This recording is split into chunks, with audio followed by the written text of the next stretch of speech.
diabetes é 7 dias, as 24 horas, os 365 dias por ano. Depois Não desse podia aí, andar de bicicleta com 73. Não. Para fazer um treino de 2 horas precisava de um bocadinho mais de açúcar.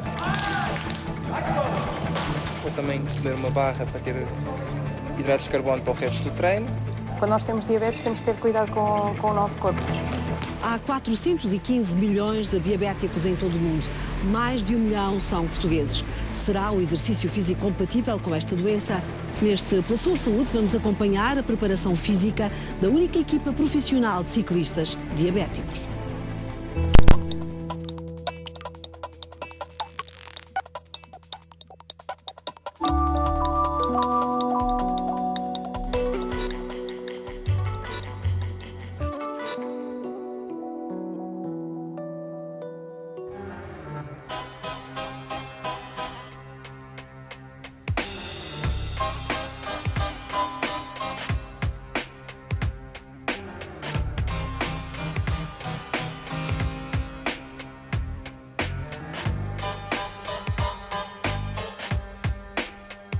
Corría BTT y ciclocross y la verdad es que estaba teniendo muy buenos resultados, estaba corriendo mundial, estaba corriendo Copas del Mundo y la verdad es que muy bien. David Lozano foi 11 vezes campeão espanhol de BTT. Era considerado o melhor de Espanha quando começou a perder a visão. Uma ida ao hospital trouxe um diagnóstico que não queria ouvir: diabetes tipo 1. No podía dejar que la diabetes me quitara del mundo del deporte porque es lo que siempre me ha gustado y me ha llenado. Cuando me diagnosticaron ahora 4 años y medio o así, pues fue un golpe muy duro. Bueno, pues cuando tuve el primer diagnóstico, el problema fue ese, ¿no? Que mi equipo me dejó de lado, yo físicamente me encontraba bastante cansado, veía muy mal, orinaba muchas veces al día, los típicos síntomas de cuando te tienen que diagnosticar la diabetes, ¿no? Pero sí que psicológicamente me afectó bastante al principio por el tema de que, bueno, que me estaban como rompiendo todo lo que yo me había ganado hasta el momento. Depois do choque inicial, depois da carreira conquistada a pulso, perdida em poucos dias, David Lozano reergueu-se. Sabia da existência de uma equipa profissional de ciclistas, todos diabéticos. Contactou Phil Sutherland, o fundador da Novo Nordisk, e rumou a novos desafios. When we first announced this, nobody thought it would be possible. It was impossible. And the other sporting managers said, how is this possible? It's hard enough to field a regular team and be competitive, let alone a team all of people with diabetes. Phil, por estes dias, uma estrela empresarial, é dos casos mundiais com diagnóstico mais precoce de diabetes tipo 1. Tinha apenas 7 meses quando os médicos comunicaram aos pais.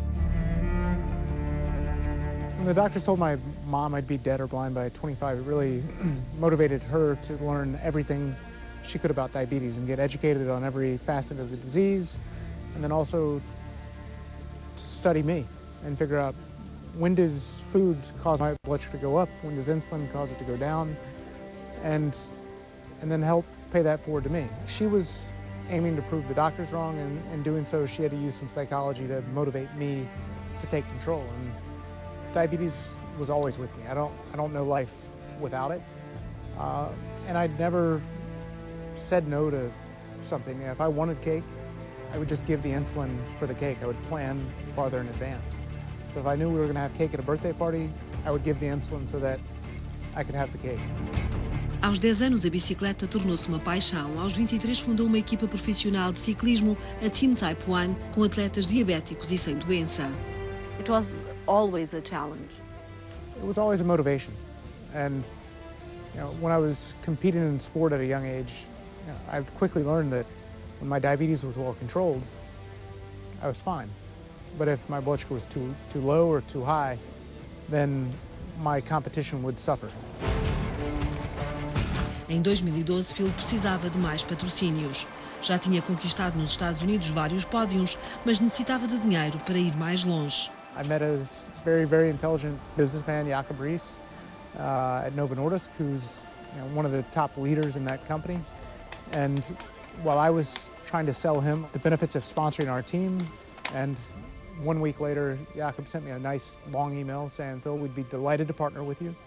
I discussed with our CEO, our President of America, and we would be willing to do it, but we're a diabetes company, and we will only sponsor you if you're an all-diabetic professional team, if you go back to your roots. And I went out on a bike ride and did some thinking, and I thought this would be the best thing for people with diabetes, so let's go for it.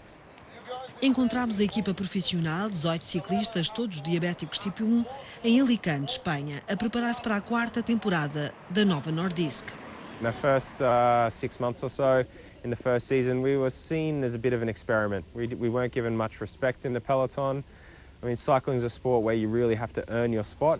And when we first started cycling and started racing, they didn't think that we earned our right to be there at all. So it's taken a couple of years to really get the respect of the peloton. Daqui a 15 dias vão estar na volta ao Algarve. Será a primeira competição nas estradas de Portugal.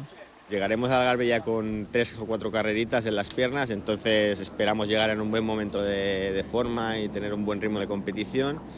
Y sí estaba mirando un poco los perfiles de las etapas y tal, y he visto que bueno, son carreteras estrechillas y alguna acaba en alto, pero son subiditas cortas, ¿no?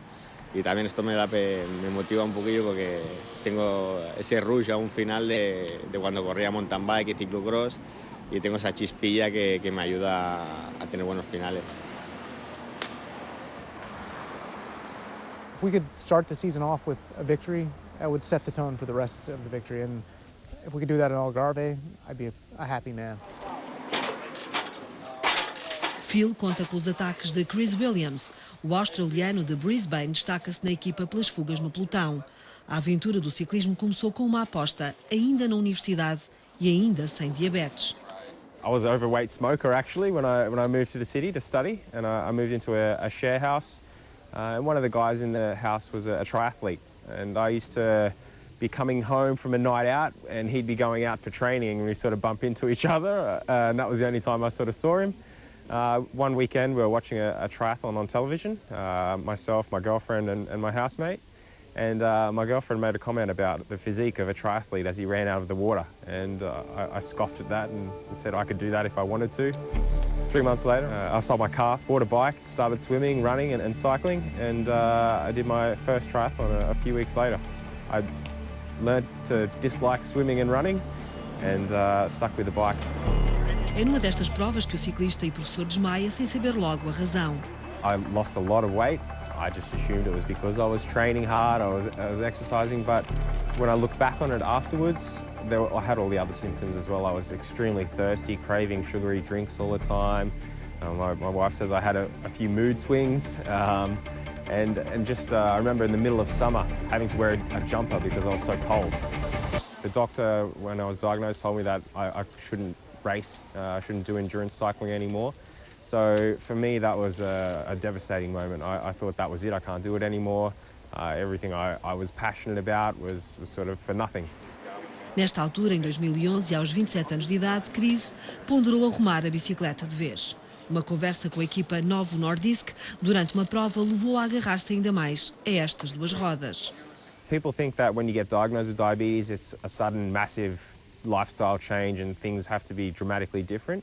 But people with diabetes are told exactly what the general population is told, to eat healthy, exercise and look after your body. So for us, it's just the consequences are a little bit more severe if we don't do it.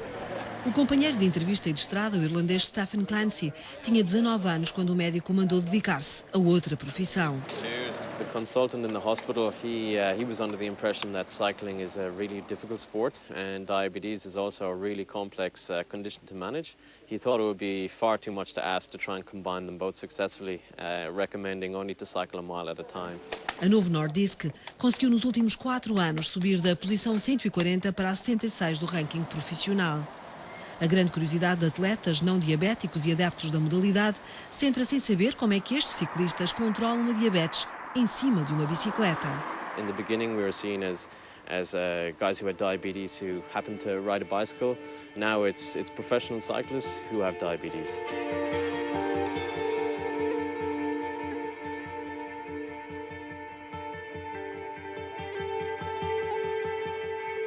Once you're in a bike race, it's competition. So they didn't care if we had diabetes or not, they just wanted to beat us. And the first year they did a lot. But we learned really how to most effectively manage diabetes during exercise.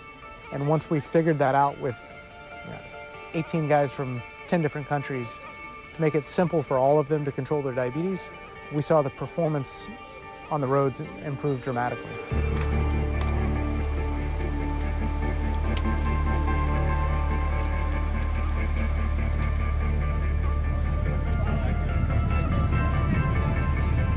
Even doing races, I've had questions from other riders. They'll see me eat a bar or inject some insulin or something like that, and they'll ask different questions like how often I need to inject, or what kind of food we eat, can we eat whatever we want. So they're very interested in the peloton as to what we do, and we're getting a good reputation in the bunch as being hard racers and having to deal with the condition as well. Depende del momento, ¿no? Si la carrera va muy rápida o así, pues tienes que buscar. Es difícil hacer todo al mismo Bueno, tiempo, mira, ¿no? en bicicleta al final te quitas el chubasquero, te lo pones, te quitas el casco y te pones una gorra. O sea, al final ya es como el sofá de casa, ¿no? La bici estás tan acostumbrado a estar encima que ni lo piensas. Y la verdad es que tomas medidas durante la marcha, ya sea rápido o lento, al final siempre encuentras un momento para hacerlo.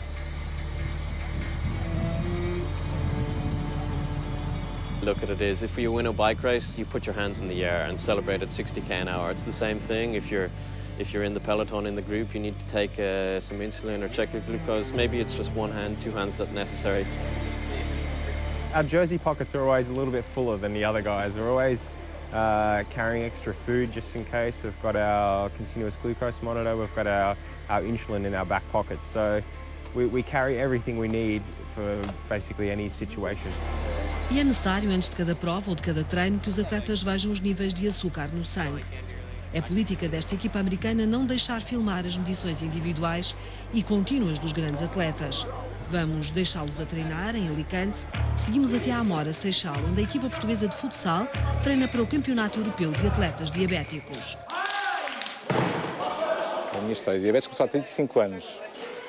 Tinha 12 na altura. Bom, ups, já disse a minha idade, 47.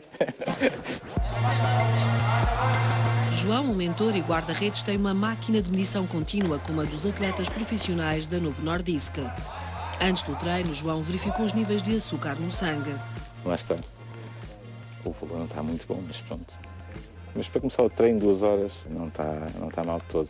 Daqui a 1 hora eu posso perceber que a glicemia está a cair e aí tomar qualquer coisa, comer alguma hidrato de carbono que permita chegar ao fim do treino com uma glicemia adequada.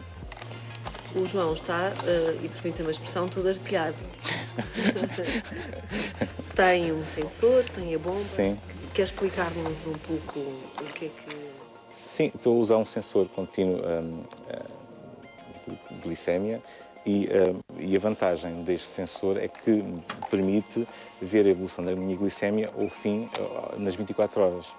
E que tem o receptor. E que tem este receptor, tem uma caixa, tem um receptor que me permite ver aqui a evolução da glicemia ao longo do dia, e isto permite-me, primeiro, ver durante a noite como é que a minha glicemia teve, para precisamente ajustar a bomba à minha necessidade. A bomba que está aqui, a conjugação do sensor contínuo, da condição contínua com a bomba, é o ideal, porque me permite ajustar a basal, a insulina basal que eu preciso durante a noite, ao detalhe. Sem isto não conseguia. Os outros atletas fizeram também a medição obrigatória dos níveis de glicémia antes e durante o jogo-treino. Ok. Já está melhor. Tá, pode ser que aguente. Vamos a ver, depende agora do resto do treino. Se for mais puxado... É importante que eles meçam a glicémia antes do jogo para perceberem como é que estão os níveis de açúcar no sangue. E para decidir o que é que têm que fazer, se têm que comer, se têm que colocar insulina ou se podem começar o treino em segurança. Açúcar? Jennifer foi estando atenta ao comportamento dos atletas. É nutricionista e diabética. Ser diabética condicionou a sua escolha profissional? Condicionou. Eu escolhi a parte da nutrição porque queria realmente perceber melhor sobre a diabetes, sobre a alimentação, tudo o que estava associado. Jennifer, como todos estes atletas diabéticos, aprenderam à custa dos próprios erros. A minha pior fase, a minha fase de negação, por assim dizer, foi na adolescência. Eu tive o diagnóstico aos 11 anos, só aos 15, 16 anos, quando eu tinha alguns valores menos bons, uns 300, aí sentia-me mais triste. Não tive propriamente negação, mas sentia-me muito triste e pensava, porque é que isto me aconteceu? A partir daí foi toda uma aprendizagem. Houve alturas de revolta, houve alturas de raiva, mas houve alturas de ultrapassar isso tudo. O futuro está lá e nós vamos ter diabetes por resto da nossa vida. Portanto, só temos uma coisa a fazer, viver o melhor possível com diabetes. Quando nós temos diabetes, temos de ter cuidado com o nosso corpo. O exercício é um pilar fundamental, tal como a alimentação. E isto é uma boa demonstração de que nós podemos fazer tudo com os cuidados devidos, mas que nós não temos limitações. Olha, já não há desculpa, agora temos que estar a trabalhar. Estes diabéticos bem resolvidos com a sua doença admitem ter uma vida normal, sempre atentos ao que comem e como reage o corpo. O diabético pode comer doces?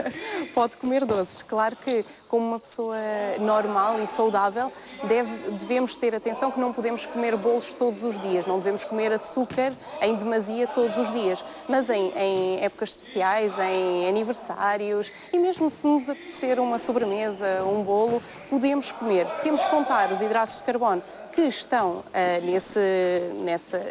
nesse bolo ou nessa sobremesa, contamos, verificamos quanta insulina é que temos que dar e fazemos tudo normalíssimo, como se estivéssemos a comer somente hidratos de carbono complexos e não tão rápidos. Há 35 anos atrás, o tratamento não era nada como hoje. Eu, há 35 anos atrás, tinha uma seringa de vidro, estava imersa em álcool. Cada vez que ia administrar insulina tinha que atirar, secar a lamparina, e hoje em dia uso uma bomba de insulina. Portanto, a ciência evoluiu muito em 35 anos. E estou certo e seguro que nos próximos 35 vai evoluir muito mais. Fica aí. Chegou aqui e veio aqui assim. Esperou. A tecnologia de hoje não chega, ainda assim, a todos os diabéticos portugueses, mais de 1 milhão. Sem esquecer a doença, estes atletas treinam em equipa todas as semanas. A diabetes consome cerca de 10% do orçamento da saúde. Se consome cerca de 10% do orçamento da saúde, deveria ser uma área prioritária. E essa área prioritária devia ir no sentido de providenciar a educação na diabetes para toda a gente e os meios de tratamento mais corretos e mais modernos. E isso não é bem assim ainda. O governo português tem um programa de compra de bombas de insulina, compra 100 bombas por ano, mais 30 para crianças até aos 5 anos. E essas bombas são dadas gratuitamente às pessoas. Para além destas 100 bombas que são gratuitas, o que é bom, é excepcional, todas as outras têm que ser completamente pagas pelas pessoas. Ou seja, não há comparticipação. E isto é um problema porque inibe o acesso a este método de tratamento. A RTP sabe que a Direção-Geral de Saúde prepara, para muito breve, um novo plano de comparticipação para estes doentes. Mais bombas de insulina poderão estar disponíveis. Está bom. Mas afinal, o que é diabetes e o que acontece ao nosso organismo que de repente pode começar a funcionar mal? Quando ingerimos alimentos com hidratos de carbono, eles são transformados no estômago e no aparelho digestivo em glucose, um tipo de açúcar. Precisamos da glucose dos alimentos porque é ela que nos dá energia. Entre os alimentos com hidratos de carbono estão os que contêm amido, os açucarados, leite e fruta. Esta glucose entra depois no fluxo sanguíneo. O organismo detecta que o nível de glucose está a aumentar. Em resposta, o pâncreas começa a libertar uma hormona chamada insulina. É a insulina que ajuda o nosso corpo a extrair a energia dos alimentos. O sangue leva depois a glucose e a insulina a todas as células que precisam. Existem 2 tipos de diabetes, a diabetes tipo 1 e a diabetes tipo 2. A insulina funciona como uma espécie de chave. Não existindo insulina, naturalmente as células entram em dificuldades. Mas o nível de glucose no sangue pode ser aumentado a qualquer momento quando o fígado liberta o excesso de glucose que armazenou. A glucose volta a subir no sangue e o pâncreas volta a produzir insulina, que vai com a glucose através do fluxo sanguíneo até às células dos músculos, que abrem as portas e deixam entrar a glucose. O organismo funciona melhor com a glucose a um nível ideal. Não gosta se a glucose aumenta muito. Normalmente, há um ciclo no organismo que equilibra a glucose e o nível de insulina, que se consegue através da comida que ingerimos, do pâncreas e do fígado. Contudo, em algumas pessoas, o sistema não funciona bem, provocando a diabetes. Há dois tipos de diabetes, a tipo 1 e a tipo 2. Na diabetes tipo 1, o organismo não produz insulina nenhuma devido a uma resposta autoimune, em que o organismo descobriu as células produtoras de insulina no pâncreas. Não sabemos ao certo porque isso acontece em algumas pessoas e não noutras. A diabetes tipo 1 atinge 40 mil portugueses. É descoberta sobretudo antes dos 40 anos e é mais comum na infância. A diabetes tipo 2 atinge 1 milhão de portugueses e aparece sobretudo depois dos 40 anos de idade. A diabetes tipo 2 é mais complexa porque inclui mais processos. O organismo não produz insulina suficiente ou a insulina que produz não funciona bem. Isso pode ver-se excesso de peso porque a acumulação de gordura pode impedir a insulina de fazer bem o seu trabalho. Mas também pode surgir em pessoas com peso saudável. Na diabetes tipo 2, os hidratos de carbono são transformados em glucose no estômago e no aparelho digestivo. Essa glucose entra depois na circulação sanguínea. O pâncreas começa a produzir insulina, que vai, através do sangue, com a glucose, para todas as células do corpo que precisam de glucose para produzir energia. Aqui não há falta de insulina, pelo menos durante muito tempo. O que existe é uma incapacidade da insulina de abrir a tal portinha das células, aquilo que se chama insulina-resistência. Portanto, aqui também a célula entra em sofrimento porque não consegue receber o seu combustível habitual para funcionar, como se fosse a gasolina ou o gasóleo de um automóvel, e a glucose, portanto, o açúcar fica no sangue. Em resposta a isto, o pâncreas produz ainda mais insulina, pelo que os níveis de glucose no sangue continuam a aumentar, tal como os de insulina.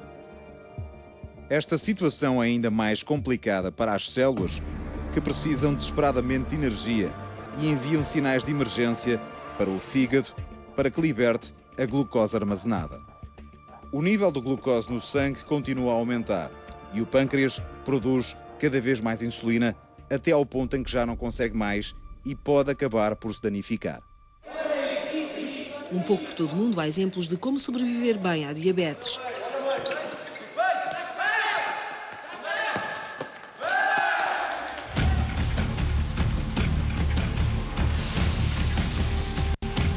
Carlos Farinha e muitos outros diabéticos juntam-se para inspirar e educar para a diabetes, mostrando o que é possível fazer vivendo com esta condição médica crónica. Carlos Farinha criou o projeto Blue Zero. O projeto Blue Zero surge de uma ideia que tive inicialmente quando fui a uma prova de BTT e no qual eu terminei com um episódio de uma hipo durante essa prova e cheguei ao final e ninguém veio perguntar-me se eu estava bem, se tinha tido um furo, se tinha caído. Nesses dias a seguir tive a ideia de elaborar um equipamento que fizesse alguma referência à diabetes. O equipamento do projeto Blue Zero tanto serve para batizados como ir-me deitar o lixo à rua. E o facto de ir deitar o lixo à rua pode ser esta caminhada que qualquer médico com um paciente à frente que tenha diabetes tipo 1 ou tipo 2 diz que pelo menos a meia hora da caminhada deve ser feita. Isto tem de facto bastante repercussão na doença. Deixemos Carlos a treinar para a próxima prova de BTT e regressemos aos profissionais de Alicante. A Novo Nordisk prepara-se para chegar ao Algarve e tentar vencer uma volta para atingir o sonho maior. Em 2021 querem competir na Volta à França. The Tour de France is like the World Cup for football, and it's the premier event, and it's for our sport, it's the only event that everyone in the world knows about. It's broadcast in every country in the world. So when you say cycling in Zimbabwe, people say, oh, Tour de France. When you say cycling in America, Tour de France. That's what people know. And so if we are going to truly touch the lives of everyone in the world affected by diabetes, that's the people living with, the family members of the people living with diabetes, the Tour de France is the only way to do it. So why not dream big?